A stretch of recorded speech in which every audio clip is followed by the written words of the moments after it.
Maligayang pagbabalik sa Rai Movie Recaps. Narito na naman po tayo para sa isa na namang magandang pelikula na pinamagatang Down na napalabas noong 2019. Ito ay patungkol sa dalawang magkatrabaho na na-stuck sa elevator pero nagbago ang lahat-lahat matapos nilang makilala kung sino nga ba ang isa't isa. Kaya't ano pa ang ating hinihintay? Sit back, enjoy and relax, love you. Si Jennifer ay isa sa mga huling taong naiwan sa opisina noong Biyernes ng gabi. Sasakay siya ng eroplano papuntang New York para sa pinalawig na katapusan ng linggo upang makita ang kanyang dating fiancé para sa araw ng mga puso, kaya sumulat siya sa kanya ng isang email.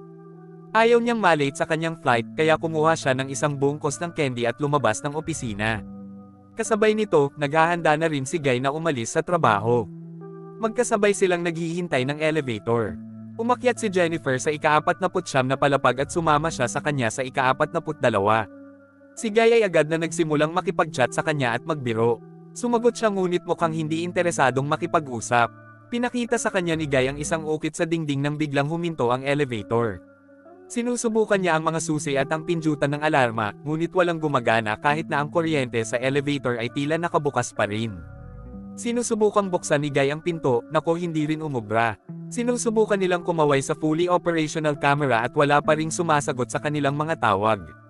Ang masaklap pa, wala sa mga phone nila ang may service dahil 4 na palapag sila sa ilalim ng lupa. Nagtataka si Jennifer kung nasaan ang seguridad para sa gusali, nag-aalala na baka maiwan siya sa kanyang flight. Pagkalipas ng 15 minuto, sinubukan nilang tumawag para sa tulong at katok sa pinto, ngunit walang nakakarinig sa kanila.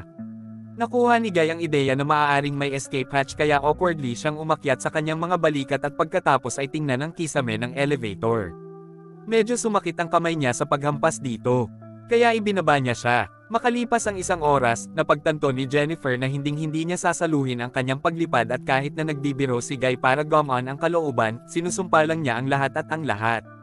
Sa wakas ay nagpakilala na sila sa isa't isa at nagpatuloy sa pagbibiro na sinimula ni Guy nang tumuntong siya sa elevator. Dahil si Jennifer ay walang tubig sa kanyang thermos, inaalok siya ni Guy ng kanyang bote, ngunit nagbiro sila na dapat nilang i-pop sa halip ang alak na inilagay niya sa kanya. Pareho nilang napagtanto na mayroon silang mga pambukas na bote sa kanilang bag at pinagtatawanan ito. Hindi nila binubuksan ang alak, ngunit tinatanggap niya ang kanyang tubig. Bilang consolation prize para sa kawalan ng anumang aktwal na pagkain, binibigyan ni Jennifer si Guy ng ilang candy. Sa palagay niya ay dapat nilang isave ang kanilang mga rasyon dahil baka mapadpad sila sa elevator hanggang Martes. Makalipas ang 4 na oras, kailangang umihi si Jennifer at pilit niyang pinipigilan ito dahil nahihiya siyang gawin ito sa harap ni Guy. Sinabi niya sa kanya na pumunta sa sulok sa ibabaw ng kanyang Amerikana at kapag sinabi niyang hindi, iminumungkahi ni Guy na ipahinga niya ang sarili sa kanyang thermos. Pinapikit niya ito at tinatakpan ang mga tenga. Nagsimula na rin kumanta si Guy at sa wakas ay naiihi na rin siya. Pagkatapos nito, idinagdag niya ang pagguhit sa dingding ng elevator. Maya-maya, naglalaro sila at nagsimulang mag-usap tungkol sa mas personal na mga bagay. Sinabi sa kanya ni Guy na wala siyang maghahanap sa kanya dahil masyado siyang nahuhumaling sa kanyang trabaho. Sinabi ni Jennifer na siya ay pareho. Sinabi niya sa kanya na gusto niyang sorpresahin ang isang tao sa New York, ngunit malamang na ayaw niyang pumunta siya. Naisip ni Guy na oras na para buksan nila ang alak at ibigay ito sa kanya. Umiinom sila para hindi pa mamatay. Maya-maya pa, abala sila sa paglapit sa isa't isa at paglapit. Aminado si Guy na nakita niya talaga siya dati sa office building, hindi niya lang iyon ibinahagi dahil ayaw niyang magmukhang stalker at hindi siya komportable. Hindi niya ito inaakala na masama, sa katunayan, tinatawanan niya ito. Tinapos nila ang kanilang mga guhit at ipinakita ito sa isa't isa. Humingi ng paumanhin si Jennifer at kinuna ng larawan ang drawing, at sinabing gagawin niya itong profile picture kung mabubuhay sila. Sumunod, nag-uusap sila tungkol sa pagkain at dahil pareho silang gutom, pinakiusapan niya si Guy na ibahin ang usapan. Naglista siya ng iba't ibang bagay at pinili nitong makipag-usap tungkol sa pag-ibig, bumangon, at iniharap ang kamera sa kanya, nagtatanong tungkol sa pinakamaruming lugar kung saan siya niligawan. Medyo mahiyain si Guy kaya ibinahagi niya muna ang kanyang kwento.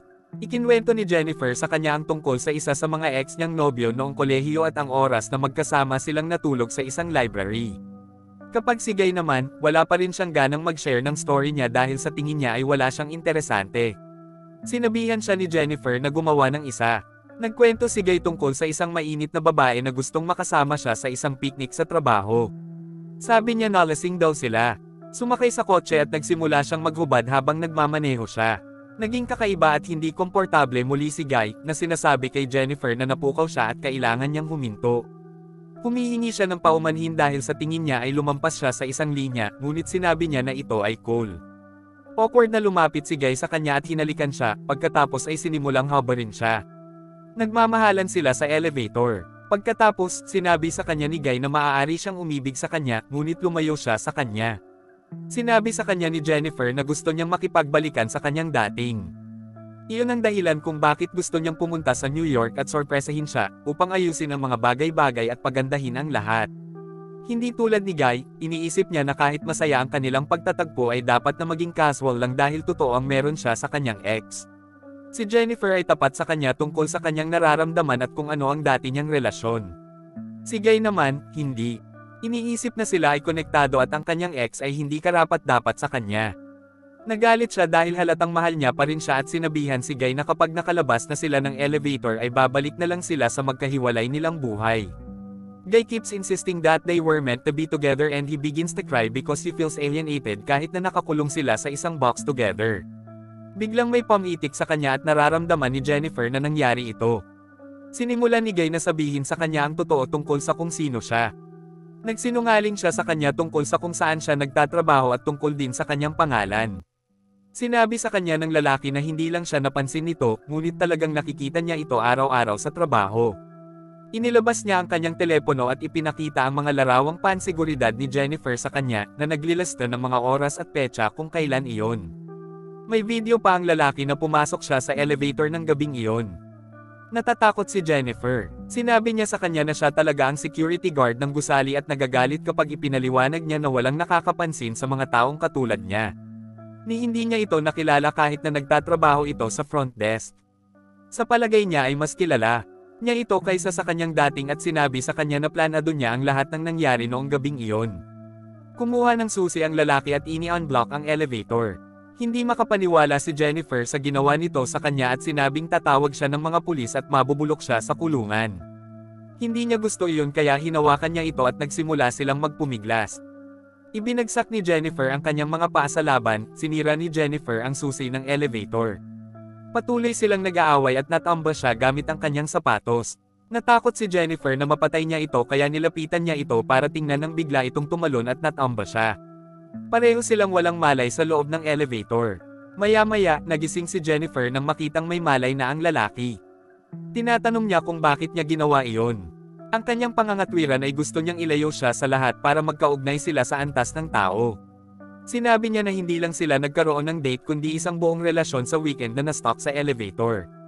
Iniisip ni Jennifer na hindi siya makakatakas dahil tiyak na may darating na magpapalabas sa kanila. Sa kasamaang palad, nalaman niya na kinuha ng lalaki ang lahat ng mga shift para sa weekend na iyon at ang dalawa pang gwardya ay hindi papasok hanggang sa matapos ang pinalawig na katapusan ng linggo sa Martes. Tinanong ni Jennifer kung ano ang kanyang gagawin at sinabi niya na mas gugustuhin niyang patayin siya kaysa bumalik sa bilangguan. Sinabi niya na hindi niya ito pinilit na gumawa ng anuman, ngunit sinabi sa kanya ni Jennifer na kinidnap niya siya. Na nagpapadala sa kanya sa isang spiral ng galit. Nang kumalma na siya ay binuksan niya ang red along binili ni Jennifer para sa dating fiancé. May nakita siyang sando at isang kahon sa bag. Isinuot ng lalaki ang kamisete at sinabihan si Jennifer na buksan ang natitirang bahagi ng kasalukuyan. Binuksan ni Jennifer ang kahon upang ipakita ang mga tabako, kumpleto sa mga kinakailangang tool, tulad ng gunting ng tabako at lighter. Nagsindi siya ng tabako at tinutuya pa si Jennifer, kahit na sinabi niya na maaari niyang makuha muli ang kanyang dating kasama ang lahat ng magagandang regalo. Sa bugzo ng kabalintunaan, sabi niya, binabati niya siya ng isang maligayang araw ng mga puso.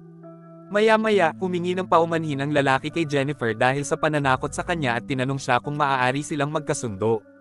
Humingi siya ng isa pang pagkakataon at sinabi sa kanya na hindi niya kailangang sumagot kaagad, ngunit pag-isipan ito, nagkomento ang lalaki sa travel ad na nagpe-play sa elevator, na nagsasabing mukhang masaya ang mga tao sa video na magkasama.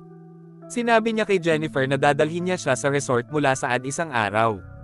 Naaabala siya sa neon light sa elevator na hindi gumagana kaya sinira niya ito gamit ang thermos ni Jennifer. Napagtanto ng lalaki na ang mga bombilya sa ilalim ng mga panel ng kisame ay dapat mapalitan minsan. Iniisip niya na maaari niyang alisin ang panel na iyon at makalabas ng elevator doon. Habang binubuksan niya ito gamit ang thermos, tumayo si Jennifer sa tabi niya. Hiniling niya kay Jennifer na bigyan siya ng tulong upang makabangon doon, nangako na babalik siya para sa kanya. Gayunpaman, iniisip ni Jennifer na mas madali kung bibigyan niya siya ng tulong dahil wala siyang sapat na lakas para gawin ito. Nagdududa siya na gugustuhin itong bumalik para sa kanya at tatawag siya ng mga pulis. Sinabi sa kanya ni Jennifer ang lahat ng gusto niyang marinig at kinukumbinsi siya na bigyan siya ng lakas. Sumakay siya sa balikat niya at lumabas ng elevator. Sinabi sa kanya ng lalaki kung nasaan ang hagdan at ang pinto, masaya na sa wakas ay nakatakas sila. Lumingon si Jennifer at binigay sa kanya ang gitnang daliri na ikinagalit niya. Habang umaakyat siya sa hagdan, nakahanap din siya ng paraan para makalabas din ng elevator.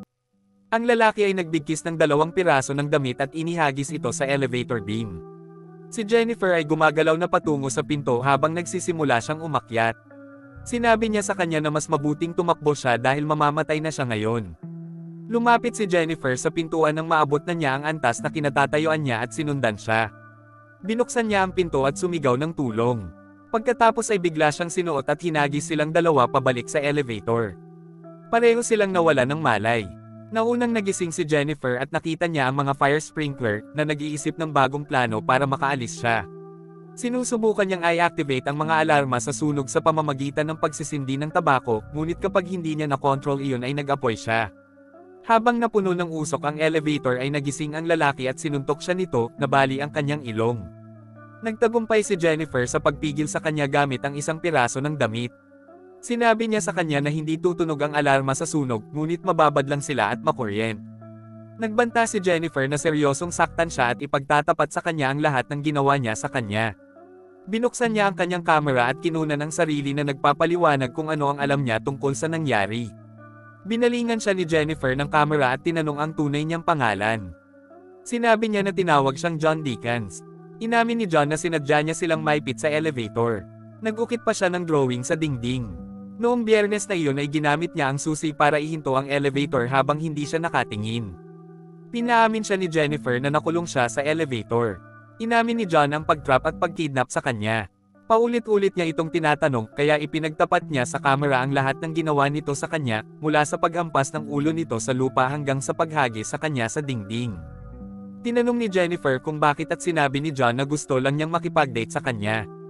Kung normal lang ang pagyaya nito sa kanya, tatanggihan na siya nito. Sinabi sa kanya ni John kung sino siya bago siya naging security guard.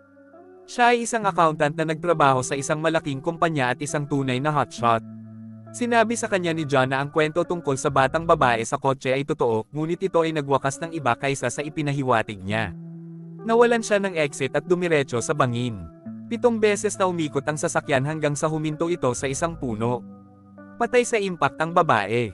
Si John ay nakakulong lamang ng 6 na buwan dahil mayroon siyang mga mapagkukunan upang maiwasan ang kanyang sarili.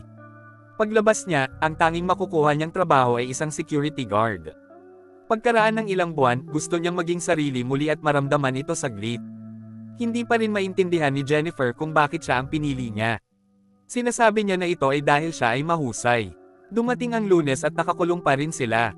Isa sa iba pang mga security guard na si Eddie ay dinadala ang kanyang bagong kasintahan sa gusali upang ipakita sa kanya ang bubong. Pagpasok nila sa loob ay hinahanap niya si John at kapag hindi niya ito nakita, tinitingnan niya ang mga security monitor. Nakita ni Eddie si John at Jennifer na natigil sa elevator, na ginising silang dalawa. Pakiusap ni Jennifer na paalisin sila doon. Sinabi niya sa kanya na bababa siya at ilalabas sila, habang ang kanyang kasintahan ay natutulog sa sopa. Pumasok si Eddie sa elevator at binuksan ang mga pinto gamit ang crowbar. Gustong lumabas ni Jennifer, ngunit sinabi niya sa kanya na kailangan niyang buksan muna ang mga pinto at lumayo. Bigla siyang kinatok ni John. Sinabi niya kay Eddie na naroon siya at binigay niya kay John ang kanyang mga susi. Sinabi sa kanya ni John na hindi ito gumagana at sinabi ni Eddie na aakyat siya upang tulungan sila. Na-stuck siya sa elevator at nakitang may nangyari sa loob ng buksan ni John ang elevator at hiniwa siya sa kalahati. Muli niyang pinaalis si Jennifer, pagkatapos ay dinala siya sa kanyang kotse at inilagay siya sa trunk. Bumalik si John sa gusali at itinapon ang katawan ni Eddie at ang kanyang mga damit. Naglinis siya at nagsuot ng uniforme, naglagay ng tabako sa kanyang bulsa. Nang makarating si John sa front desk, dinidelete niya ang lahat ng video sa mga security camera. Nagising ang kasintahan ni Eddie at pinatay din siya ni John, pagkatapos ay ibinagsak din siya sa baras. Sumakay si John sa kanyang sasakyan at dinala si Jennifer sa isang liblib na lugar para itapon siya. Nagbuhos siya ng gasolina sa isang dumpster para maghanda. Bago niya buksan ang bowl, sinabi ni John kay Jennifer na gusto pa rin niya ito at nakakalungkot na hindi sila magkasama.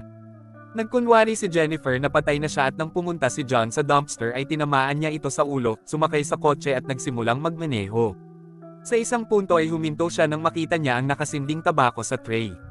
Sinimulan ni Jennifer na i-back up ang kotse at bumangga sa isang takot na si John. Lumabas siya at nakita niyang nasa basurahan siya. Sinindihan muli ni Jennifer ang tabako at lumakad palayo, pagkatapos ay ipinitik niya ang naiilawan na puwit sa basurahan na sinunog ng buhay si John.